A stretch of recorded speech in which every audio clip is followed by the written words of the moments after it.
കഴിഞ്ഞ ദിവസങ്ങളിലെല്ലാം വന്നൊരു വാർത്തയായിരുന്നു. എന്തുകൊണ്ട് രേണുവിനെ കിച്ചു പോയി കാണുന്നില്ല എന്നൊരു ചോദ്യം. ഞാൻ 11 വയസ്സ് മുതൽ വളർത്തിയൊരു മകനുണ്ട്, അവൻ ഇതുവരെ എന്നെ വന്ന് കണ്ടില്ല എന്ന വളരെ വിഷാദത്തോടെ ക്ഷീണിച്ചിരിക്കുന്ന രേണു പറഞ്ഞപ്പോൾ ആ വീഡിയോ കണ്ട ഓരോരുത്തരുടെയും മനസ്സലിഞ്ഞു. അതുകൊണ്ട് തന്നെയാണ് പലരും ആ സമയത്ത് കിച്ചുവിനെ കുറ്റപ്പെടുത്തിയതെന്നും പറയാം. എന്നാൽ കഴിഞ്ഞ ദിവസം കിച്ചു ഒരു വീഡിയോ പങ്കുവച്ചിരുന്നു. സ്വന്തമായി യൂട്യൂബ് ചാനലുള്ളത് കൊണ്ട് തന്നെ രാഹുൽ കിച്ചു എന്ന അക്കൗണ്ടിലൂടെ തന്നെ എല്ലാവരും ഒരുപാട് വിഷമം പറഞ്ഞു കേട്ടു. അങ്ങനെ എല്ലാവരുടെയും വിഷമം കണ്ട് ഒന്ന് പോകാം, അങ്ങനെ ഞാൻ തീരുമാനിച്ചു. ഇങ്ങനെ പറഞ്ഞൊരു വീഡിയോ കിച്ചു പങ്കുവച്ചു.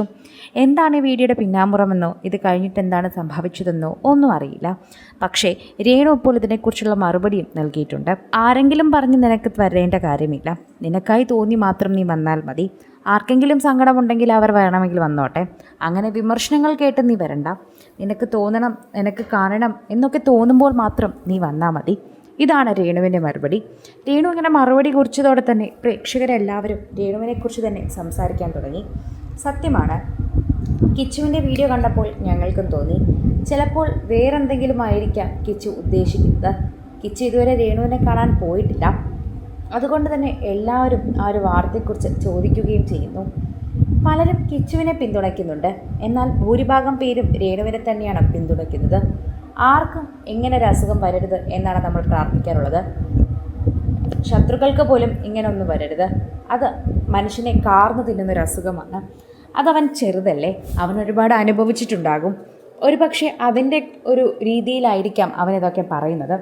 എന്തു തന്നെയാണെങ്കിലും ഇതുവരെയും രേണുവിനെ പോയി കിച്ചു കണ്ടിട്ടില്ല. പോകുമെന്ന് പറഞ്ഞെങ്കിലും ആ കാര്യമായിരിക്കില്ല എന്നാണ് തോന്നുന്നത്. കിച്ചു പോകുമെന്നും കരുതുന്നില്ല.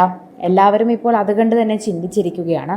പ്രേക്ഷകർക്ക് എല്ലാവർക്കും ഇപ്പോഴും ചിന്തയുണ്ട്. എല്ലാവരും വളരെയധികം പെട്ടെന്ന് തന്നെ സോഷ്യൽ മീഡിയയിൽ ചർച്ച ചെയ്യുന്നുമുണ്ട്. രേണുവിൻ്റെ കാര്യങ്ങൾ തന്നെയാണ് ചർച്ച ചെയ്യുന്നത്. എന്താണ് സംഭവിക്കുന്നതെന്നാണ് ഭൂരിഭാഗം പ്രേക്ഷകരും ചിന്തിക്കുകയും ചോദിക്കുകയും ചെയ്യുന്നത്. ഓരോ തവണയും സോഷ്യൽ മീഡിയ പ്രേക്ഷകർ വളരെയധികം ചർച്ച ചെയ്യുന്ന വിഷയമായി ഇത് മാറുന്നു. ആരാധകരും വളരെയധികം ചർച്ച ചെയ്യുന്നുണ്ട്. രേണുവിനും കിച്ചുവിനും എന്താണ് സംഭവിച്ചതെന്നാണ് പലർക്കും അറിയേണ്ടത്. അവർക്കിടയിൽ സംഭവിച്ച കാരണങ്ങളെക്കുറിച്ചും കാര്യങ്ങളെക്കുറിച്ചും പലരും ചോദിക്കുന്നു. എന്തു തന്നെ ആയാലും തന്നെ പൊന്നുപോലെ നോക്കിയ ഒരു സ്ത്രീയാണ്. അച്ഛനോടൊപ്പം തന്നെ അമ്മ എന്ന് വിളിച്ചതാണ്. ഓർമ്മയുള്ള നാളു മുതൽ അമ്മ എന്ന് വിളിച്ച ഒരു സ്ത്രീയാണ്. കിച്ചുവിന് പോകാമായിരുന്നു. കിച്ചുവിൻ്റേതായ റീസൺസ് ഉണ്ടാകും. എല്ലാവരും പറഞ്ഞതുപോലെ തന്നെ അതിൻ്റേതായ കാരണങ്ങളുണ്ട്. അല്ലാതൊന്നുമല്ല. കിച്ചു ഒരു സാധാരണ കുട്ടിയല്ല. ശരിക്കും പറഞ്ഞാൽ അവനവൻ്റെ പ്രായത്തിനനുസരിച്ച് തന്നെ മെച്യൂരിറ്റി ഉള്ള ഒരു വ്യക്തിയാണ്. ഇന്ന് അവൻ്റെ ജീവിതം ഒറ്റയ്ക്ക് ജീവിക്കുകയാണ്. അവൻ്റെ രീതിയിൽ തന്നെ ജീവിച്ചു പോകട്ടെ, അതാണ് നല്ലത്. മറിച്ച് അവനെ ആരും ഉപദ്രവിക്കാൻ നിൽക്കണ്ട. അവന് തോന്നുന്നതെല്ലാം അവൻ ചെയ്യട്ടെ, അതാണ് ഇപ്പോഴത്തെ ഒരു ശരി.